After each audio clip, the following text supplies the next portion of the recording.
Alright, let's talk about a seismic shift that's happening right now in South Asia. One that could rewrite the rules for decades to come.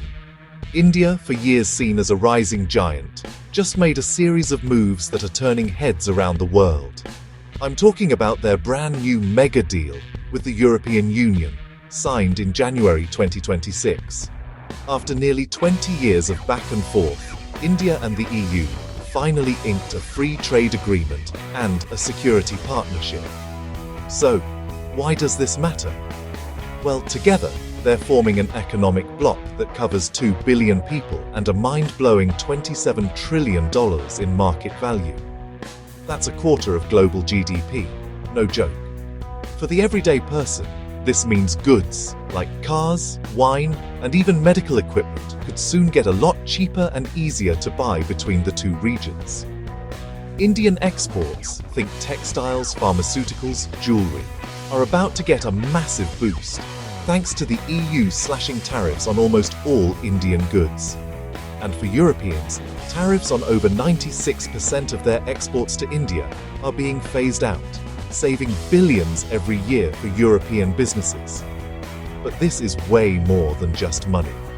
Alongside the trade deal, India and the EU signed a new defense and security partnership. They're teaming up on maritime security, cyber threats, and building a trusted defense ecosystem.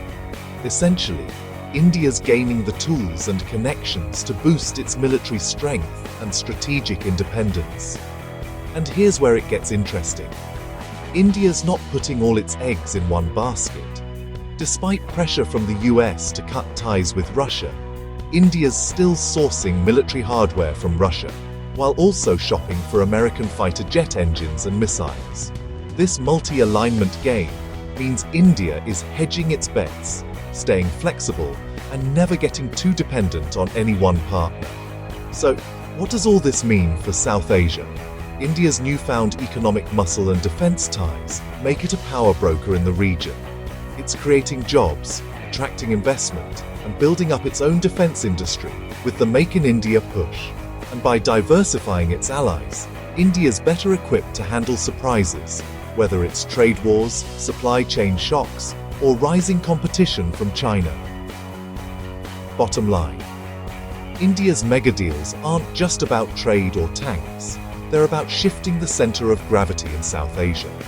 A stronger, more independent India can help stabilize the region, balance out the big players, and pave the way for peace and prosperity, not just for itself, but for all of South Asia. Big changes are coming, and honestly, it's about time.